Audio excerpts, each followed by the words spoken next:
بانی P T I سے متعلق نئے حقائق منظر عام پر آنے والے ہیں. قوم کو سب حقائق جلد معلوم ہو جائیں گے. وزیر دفاع خواجہ آصف کی پروگرام سوال سے آگے میں گفتگو. کہا ہم نے کبھی سچ چھپایا نہیں, سب کچھ ریکارڈ پر ہے. حقیقت سامنے آتے ہی ووٹرز کا رجحان بدل جائے گا. بانی پی ٹی آئی کو مخصوص معلومات کے ذریعے متاثر کیا گیا. حقیقت کچھ اور تھی. شاید بانی پی ٹی آئی کبھی نہ مانے کہ ان کی اہلیہ ان کے ساتھ دھوکہ کر سکتی تھی. بانی کو طاقت اور دولت کی لالچ نے بیوی کی غلامی پر مجبور کیا. فیصلوں پر عمل درآمد متعلقہ اداروں کی ذمہ داری ہے. قومی مفاد میں اتحاد و اتفاق کے لیے تمام جماعتوں کو ایک پلیٹ فارم پر آنا ہوگا. جمہوری عمل کو آگے بڑھانا وقت کی اہم ضرورت ہے. اداروں کے درمیان ہم آہنگی ملک کے لیے ضروری ہے. بنگلہ دیش کی عدالت کا فیصلہ ان کا اندرونی معاملہ ہے. بھارت اگر اچھا برتاؤ کرے گا تو ہم بھی اچھا برتاؤ کریں گے.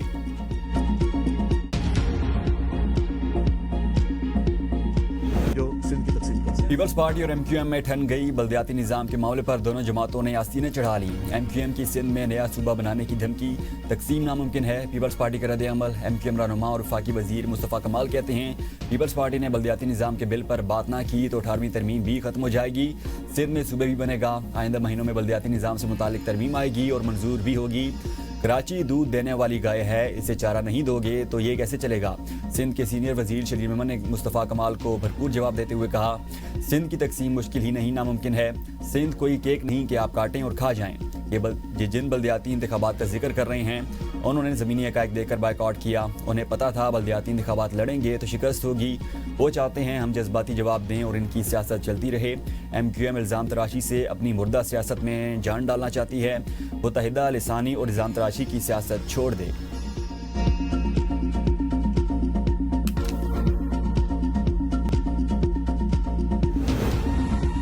فیصل ممتاز راٹھور آزاد کشمیر کے 16ویں وزیر اعظم بن گئے. چودھری انوار الحق کے اقتدار کا سورج غروب. تحریک عدم اعتماد کثرت رائے سے منظور. تحریک کے حق میں 36, مخالفت میں 2 ووٹ پڑے.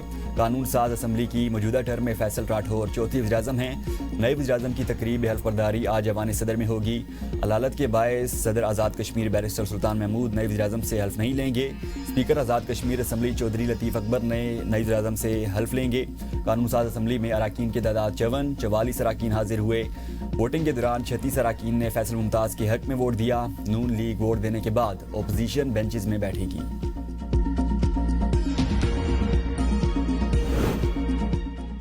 نو منتخب وزیر اعظم آزاد کشمیر فیصل ممتاز راٹھور کا اسپیشل سیکرٹری اور سینئر سیکرٹری کے عہدے ختم کرنے کا اعلان. اپنے پہلے خطاب میں کہا سیکرٹری صاحبان کے پاس صرف ایک گاڑی ہوگی. ایکشن کمیٹی حقیقت ہے, تسلیم کرنا ہوگا. کمیٹی کے لوگ سمجھتے ہیں ہم مراد یافتہ طبقہ ہیں, لیکن ہم سیاستدان ایسے نہیں.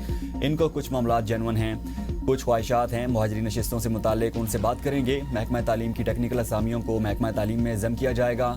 سرکاری ملازمتوں میں خواتین کے لیے برابر کے مواقع فراہم کریں گے. عدالتی اصلاحات کی جائیں گی. گریڈ 1 کے ملازمین کو 1 ماہ کی اضافی تنخواہ کا اعلان کرتا ہوں. مجھ پر بھاری ذمہ داری ڈالی گئی. کوشش کروں گا اعتماد پر پورا اتروں. حکومت کا مقصد گڈ گورننس, شفافیت اور غیر ضروری اخراجات میں کمی ہے. فیصل ممتاز کے وزیر اعظم منتخب ہونے پر آتش بازی. 9 منتخب وزیر اعظم کے آبائی گاؤں میں جشن کا سماں.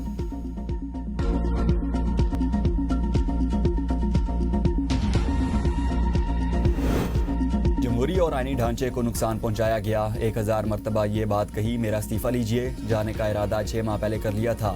وزیر اعظم آزاد کشمیر چودھری انوار الحق کا تحریک عدم اعتماد پر رد عمل. قانون ساز اسمبلی میں اظہار خیال کرتے ہوئے کہا اس ایوان نے مجھے جنم دیا, اس کا قتل میرے دماغ میں کیوں کرا سکتا ہے. اگر میں نے وزیر اعظم رہنا ہوتا تو کیا کوئی مجھے روک سکتا تھا. اکثریت پوری ہو گئی تو جانے والے کو چلے جانا چاہیے. نئے آنے والوں کے لیے نیک خواہشات ہیں. آج آزادی کا دن ہے, اسے کیوں نہ منایا جائے.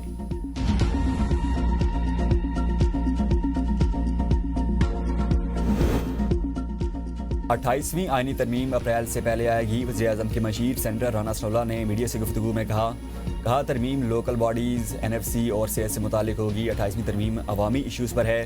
ترمیم پاس کرنا پارلیمنٹ کا حق ہے. ججز نے ان کے تحفظ کا حلف اٹھایا ہے.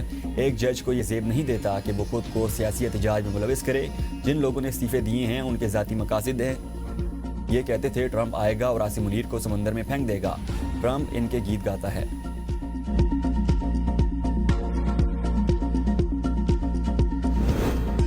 آئین کی پاسداری کے لیے 2 طریقہ کار ہیں, یا استعفیٰ دیا جائے یا سسٹم میں رہ کر کوشش کی جائے. سینیٹر علی ظفر کی میڈیا سے گفتگو. کہا خاموش رہنا سسٹم کا ساتھ دینے کے برابر ہے. تحریک اچانک شروع نہیں ہوتی, انشاءاللہ تحریک جلد چلے گی. محمود تجگزئی کا کہنا ہے حزب اختلاف کی متوقع نئی تحریک کا مقصد موجودہ حکومت کو گرانا ہے, ورنہ پاکستان ڈوب جائے گا. ہر جگہ جلسے ہوں گے، ہر جمعے کو مظاہرے ہوں گے۔ یہ تحریک اقتدار کے لیے نہیں بلکہ آئین، پارلیمنٹ، پاکستان کی جمہوریت کو بچانے کے لیے ہے۔ دکھ کی بات یہ ہے کہ وہ پارٹیاں بھی ترمیم میں شامل ہیں جن کا ہم احترام کرتے ہیں۔ اب حکومت نام کی کوئی چیز نہیں رہی۔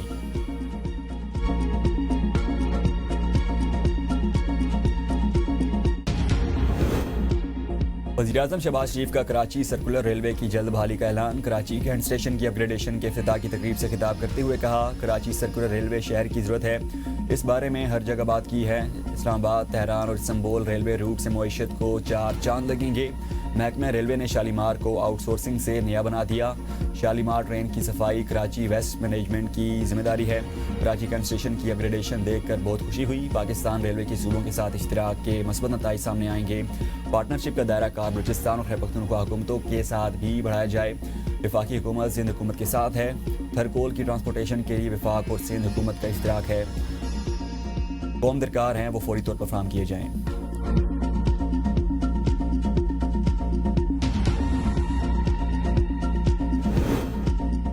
پاکستان اور بنگلہ دیش کی ایئر لائنز میں تاریخی کارگو معاہدہ۔ دونوں ممالک میں جدہ، مدینہ اور ریاض کے راستے تجارت ہوگی۔ معاہدہ 1 ستمبر 2025 سے نافذ العمل ہوگا۔ ترجمان PIA کے مطابق شراکت داری علاقائی تجارت کے لیے ایک اسٹریٹجک کوریڈور قائم کرے گی۔ معاہدے کی بدولت ٹیکسٹائل، فارماسیوٹیکل اور زرعی مصنوعات جیسی قیمتیں اشیاء کی ترسیل میں موجود لاجسٹک پیچیدگیاں کم ہو جائیں گی۔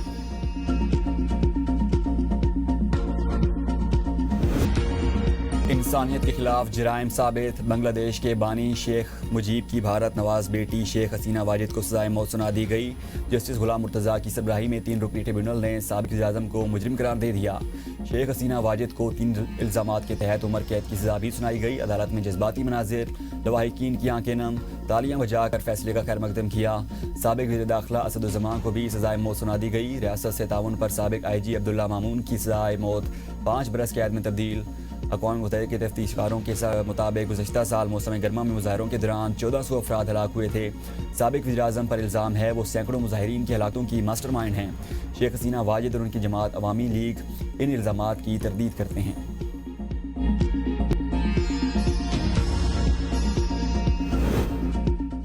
سزائے موت کا حکم۔ بنگلہ دیش کا بھارت سے فوری طور پر شیخ حسینہ واجد کی حوالگی کا مطالبہ۔ بنگلہ دیشی وزارت خارجہ کا کہنا ہے بھارت دو طرفہ معاہدے کے تحت شیخ حسینہ اور سابق وزیر داخلہ کو حوالے کرنے کا پابند ہے۔ اگر کوئی اور ملک ان افراد کو پناہ دیتا ہے تو یہ ایک انتہائی غیر دوستانہ اقدام اور انصاف کی توہین ہوگی۔ شیخ حسینہ واجد پر تشدد مظاہروں کے بعد اگست 2024 میں بھارت فرار ہو گئی تھیں۔ بھارتی وزارت خارجہ کا کہنا ہے فیصلہ دیکھا، بنگلہ دیشی عوام کے وسیع تر مفاد میں تعاون جاری رکھیں گے۔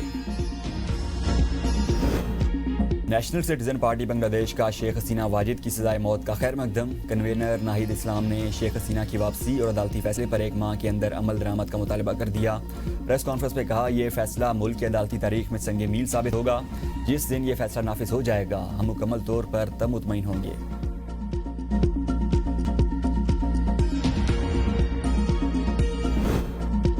امریکی صدر کی دعوت پر سعودی ولی عہد محمد بن سلمان واشنگٹن روانہ۔ امریکی صدر ٹرمپ سے آج ملاقات کریں گے۔ دو طرفہ تعلقات، مختلف شعبوں میں تعاون کو مضبوط بنانے سے متعلق تبادلہ خیال ہوگا۔ ملاقات میں باہمی دلچسپی کے امور پر بھی زیر غور آئیں گے۔